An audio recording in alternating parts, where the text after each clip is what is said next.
এবারে ভ্যালিডিটরি সেশন। আমি ডক্টর নবকুমার দাস মহাশয়কে মাইক্রোফোনের সামনে আসতে অনুরোধ জানাচ্ছি ভোট অফ থ্যাঙ্কস প্রদান করবার জন্য।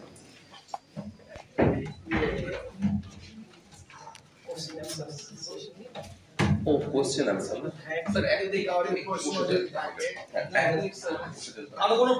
আচ্ছা, কারো যদি কোনো প্রশ্ন থাকে তাহলে তোমরা সেটা করতে পারো,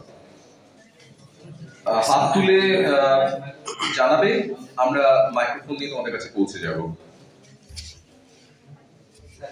কোনো প্রশ্ন?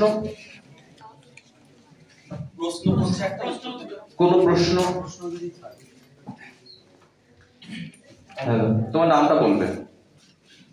যাই হোক, একটি সাধারণ প্রশ্ন আমি জিজ্ঞাসা করতে চাইছি। আমি রামকৃষ্ণ মাহাতো, সুরহার গ্রামের পাশে পাটন গ্রাম থেকে এসেছি। তুমি কি আমাদের কলেজের স্টুডেন্ট? হ্যাঁ স্যার। আচ্ছা, কোন ডিপার্টমেন্ট? আপনার স্যার স্টুডেন্ট। আচ্ছা, সেটাই বলছি, তোমার নাম পরিচয়টা দাও। তো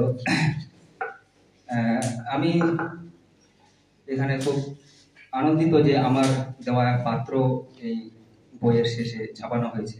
হ্যাঁ,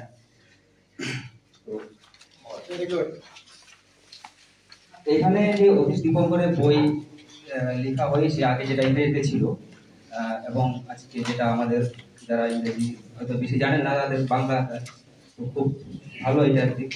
তো আমি হরিরামপুর গ্রামের বাসিন্দা হয়ে তাদের পক্ষ থেকে একটা প্রশ্ন আমি জানতে চাইছি যে আপনারা যে এই গবেষণাটি করেছেন বা অনুসন্ধানটি করেছেন, সেই অনুসন্ধানটি যে সিদ্ধান্ত বর্তমানে তো সেটা সরকারিভাবে বাংলাদেশের ঢাকার একটা বিক্রমপুর গ্রামে সেটা সরকারিভাবে গৃহীত হয়েছে। হ্যাঁ, তো আমরা যেটা গবেষণা করছি বা আপনারা যেটা করছেন, তো এর প্রসেসটা কতদূর গিয়েছে বা প্রসেসিংটা কতদূর আটকে রয়েছে, আমরা হরিরামপুরবাসী জানতে চেয়েছি যে এই প্রসেসিংটা কতদূর রয়েছে। যদি একটু জানান কাইন্ডলি, আমরা হরিরামপুরবাসী খুব উপকৃত হব। এবং যদি আমাদের সহযোগিতা লাগে, আমরা হরিরামপুরবাসী এবং এই কলেজে যে যারা রয়েছেন দায়িত্বে এবং ছাত্রছাত্রীরা সবাই, যদি আপনারা মনে করেন যে আমাদের সহযোগিতা ব্যতীত এটা সম্ভব নয়, তো আমরা আপনাদেরকে সহযোগিতার জন্য আছি, তাই না? আমরা সবাই আছি যারা ছাত্র এখানে রয়েছে। এই প্রসেসটা যদি জানান একটু, যে কতদূর গিয়েছে এবং কতদূর পেন্ডিং হয়ে রয়েছে বা কি আছে প্রসেসিং জানান। আর কার কোনো প্রশ্ন আছে? একসাথে নিয়ে নেব তাহলে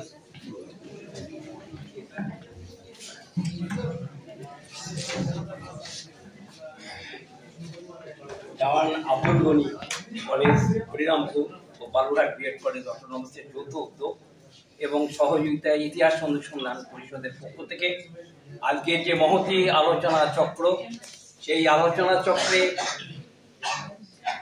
বিশদভাবে বিভিন্ন বক্তা আপনাদের সামনে তুলে ধরেছেন যে এই হরিরামপুরের সুরহর গ্রামে অতীশ দীপঙ্করের জন্মস্থান।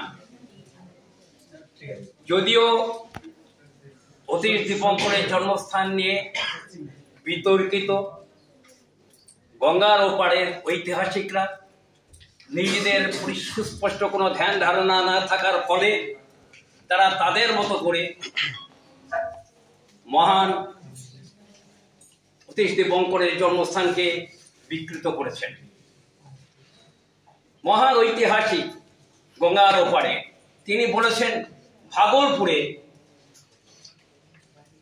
অতীশ দীপঙ্করের জন্মস্থান। ঠিক অনুরূপভাবে বিক্রমপুর, ঢাকার বিক্রমপুরে জন্মস্থান। ঠিক অনুরূপভাবে অতীশ দীপঙ্করের জন্ম তারিখ সেটাও ঘোলাটে। কেউ বলেছেন 980 খ্রিস্টাব্দে, কেউ বা বলেছেন 982 খ্রিস্টাব্দে। এই প্রশ্নের মুখে আমাদের এই অভিযুক্ত দিনাজপুরে এই হরিরামপুর বিবর্তনের মধ্য দিয়ে আমাদের ঐতিহাসিক বঙ্গরত্ন কালিয়াগঞ্জ মহাবিদ্যালয়ের অধ্যক্ষ হেমাংশু সরকার মহাশয়, তিনি বিস্তারিতভাবে এই অল্প সময়ের মধ্যে তুলে ধরার চেষ্টা করেছেন। যেখানে আমরা দেখেছি সামন্তরাজ পাল বংশ এই হরিরামপুরে ছিল, তারপরে সামাজিক বিবর্তনের মধ্য দিয়ে আজকে যে হরিরামপুর আমরা পাচ্ছি, সেদিন সেই হরিরামপুর ছিল না। তুর্কি আক্রমণ, পরবর্তীতে ব্রিটিশ পিরিয়ড, তার আগে 12 শতাব্দীতে আমরা যদি যাই, ইখতিয়ার খিলজি, বিভিন্ন প্রক্রিয়ার মধ্য দিয়ে যে ঐতিহ্য, হরিরামপুরের যে ঐতিহ্য, শহরের যে ঐতিহ্য, তা বিলীন হয়ে যায়। কালের বিবর্তনে সেইগুলো ধ্বংসস্তূপে পরিণত হয়। আমরা ইতিহাস অনুসন্ধান পরিষদের পক্ষ থেকে পর্যালোচনা করেছি এবং গ্রাম থেকে গ্রামান্তরে আমরা সেখানে গেছি। সেখানে গিয়ে একটা জায়গায় আমরা উপনীত হয়েছি। এই মানচিত্রটি আপনাদের সামনে আমরা দিয়েছি, যে মানচিত্র আমাদের তৈরি নয়, অখণ্ড দিনাজপুর। অখণ্ড দিনাজপুর, আপনারা জানেন যে দিনাজপুর জেলা এখন 5 টুকরা, 2 টুকরা আমাদের ভারতে, 3 টুকরা হচ্ছে বাংলাদেশে। এই দিনাজপুরের ম্যাপটা খুলুন, এই ম্যাপটা খুলুন, তাহলে পরিষ্কার করে বুঝে যাবে যে অতীশ দীপঙ্করের জন্মস্থান সুরহর, অর্থাৎ এই হরিরামপুরে। ম্যাপটা খুলুন, ম্যাপটা দেখুন, চিরামতি নদী, শ্রীমতী নদী, এই নদী একদিকে দেখুন কুশমুন্ডি, এইদিকে ইটাহার, এদিকে আমাদের হরিরামপুর এবং পূর্ব বংশীহারি থানা। স্বাভাবিকভাবে এই নদীর চারিদিক দিয়ে আমরা মাহাতোর, পাটন, জগদলা, মহেন্দ্র, জগমাইল হয়ে আমরা যদি আসি, এই এতদ অঞ্চলে আপনারা সবাই অধিবাসী। কিন্তু আপনাদের পূর্বপুরুষ, তার পূর্বপুরুষ, তারা হয়তো এই সময় ছিল না, কারণ তুর্কি আক্রমণের পরে এই জায়গা ধ্বংস হয়ে যায়। এখনো পর্যন্ত প্রত্যেকের বাড়িতে এই হরিরামপুর গ্রামে আমরা তদন্ত করেছি। এই যে রামকৃষ্ণ মাহাতো, তাকে নিয়ে আমরা গেছি। আমরা এই বিষয়টা নিয়ে, ও যে প্রশ্ন তুলল, ও নিজে কিছু সংগ্রহ করেছে শাহর গ্রামে, সেখানে একটা ধ্বংসস্তূপ আছে। গ্রামটা আজকে সে রাজা গোপালের পাল বংশের রাজধানীর অস্তিত্ব নাই, কারণ বললাম বিবর্তন বাধ্যের মধ্য দিয়ে সেটা ধ্বংস হয়ে যায়। কিন্তু তার চিহ্ন হিসেবে, ঐতিহাসিক চিহ্ন হিসেবে যে নিদর্শন, সেটা আমরা কিন্তু উদ্ধার করতে পেরেছি। যার ফলে ভারত সরকারের প্রত্নতাত্ত্বিক বিভাগের আধিকারিককে নিয়ে আমরা, রামকৃষ্ণের সঙ্গে ছিল আপনাদের এই কলেজের ছাত্র, আমারও ছাত্র, তাদের নিয়ে আমরা কিন্তু এলাকা ভিত্তিক আমরা তদন্ত করে কিছু অনুসন্ধান পেয়েছি। যে অনুসন্ধানের ফলশ্রুতি হিসেবে আমরা দৃঢ়তার সঙ্গে বলতে পারি সুরহর গ্রামটাই হচ্ছে আমাদের অতীশ দীপঙ্করের জন্মস্থান। অতীশ দীপঙ্করের জন্মস্থান এই কারণে বলতে পারি, কল্যাণশ্রী, অর্থাৎ যে গোপালের বংশভূত যে বিভিন্ন রাজা, সামন্ততন্ত্র রাজা, সামন্ত রাজা, তার মধ্যে কল্যাণশ্রী একজন। আমরা ইতিহাস পর্যালোচনা করে পাই কল্যাণশ্রী এবং তার মা প্রভা দেবী, তারই দ্বিতীয় সন্তান হচ্ছে অতীশ দীপঙ্কর।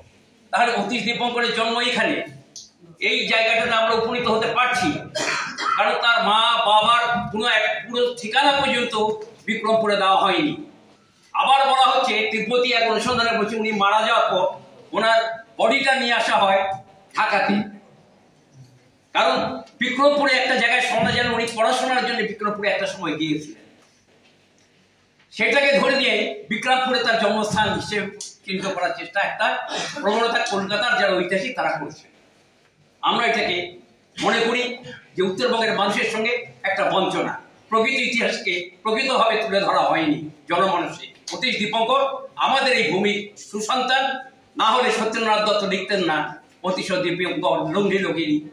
এই যে কথাটা লেখা, তার মধ্য দিয়ে ওনাকে বলা হয়েছে, ওই ঐতিহাসিকরা বলেছেন উনি বুদ্ধিস্ট, আদতে উনি বুদ্ধিস্ট নন, উনি বাঙালি, আমাদের এই বঙ্গভূমির সন্তান। তাহলে আমরা একটা জায়গায় উপনীত হতে পারছি যে এই যে গ্রামগুলো, এই বইতে আমরা এই মানচিত্রে যে গ্রামগুলো বললাম, প্রত্যেকটা গ্রামে প্রত্যেকটা বাড়িতে প্রাক ঐতিহাসিক যুগের নিদর্শন আছে। কারো রান্নাঘরে, কারো কলপাড়ে, আবার কিছু কিছু কিছু কলেজ বা স্কুল সংগ্রহ করে নিজস্ব সংগ্রহশালা তৈরি করেছে। এগুলো সরকারিভাবে যে সংগ্রহশালা আছে সেখানে রাখা হয়নি। আবার থানার বড়বাবুরা তাদের থানার শোভাবর্ধনের জন্য এই ঐতিহাসিক মূল্য ভুলে গিয়ে তাদের থানাতে রেখেছেন, যার ফলে আগামী প্রজন্মের যারা আসবে, তোমরা ছাত্রছাত্রী যারা, প্রকৃত ইতিহাসটাকে উপলব্ধি করতে পারবে না। যার ফলে একটা জায়গায় যেভাবে শুরু হয়, আজকে যদি আমরা ধরি 900 শতাব্দী, 980, 982 যেটাই হোক না তার জন্ম তারিখ, তার মৃত্যু তারিখ সম্পর্কেও তেমনি বলা হচ্ছে 1033, 1035, এর মাঝামাঝি পরিষ্কারভাবে কিছু বলা হয়নি। তাহলে একটা লোকের জন্ম এবং মৃত্যু দুটো তো সঠিকভাবে আমাদের প্রত্যেকে আমরা জানি, কিন্তু অতীশ দীপঙ্কর জানা হলো না কেন? আজকের ইতিহাস নয়, দীর্ঘদিনের ইতিহাস। একটা বঞ্চনা। যদি এই অতীশ দীপঙ্কর গঙ্গার ওপারে জন্মাতো তাহলে সেই ইতিহাসটা অনেক বড় ইতিহাস। আজকে অতীশ দীপঙ্কর এই জন্মভূমিতে এই গ্রামে জন্মানোর পর সে তিব্বতে গেছেন। তিব্বতে সে সম্মানীয় বুদ্ধিস্টদের মধ্যে একজন শ্রেষ্ঠ পণ্ডিতের স্থান অর্জন করেছেন। তাহলে আমরা বাঙালি হিসেবে, এই হরিরামপুরের মানুষ হিসেবে আমরা কেন অতীশ দীপঙ্করকে তার জন্মস্থান সুরহর গ্রাম আমরা সেটা চিন্তা করতে কেন পারব?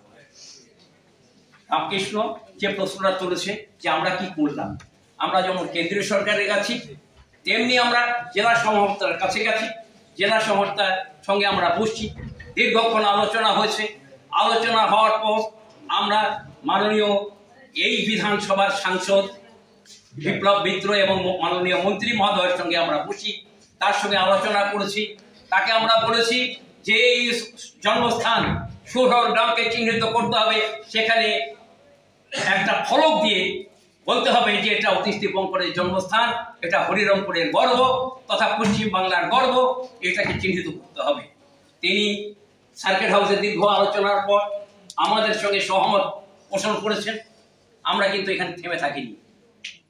আমরা কেন্দ্রীয় সরকার, যেহেতু প্রস্তুততান্ত্রিক বিভাগটা কেন্দ্রীয় সরকারের মন্ত্রী আমাদের বালুরঘাটে থাকেন, ওনার কাছে আমরা স্মারকলিপি দিয়েছি এবং এই বিষয়টি আমরা তুলে ধরার জন্য তার কাছে আবেদন করেছি।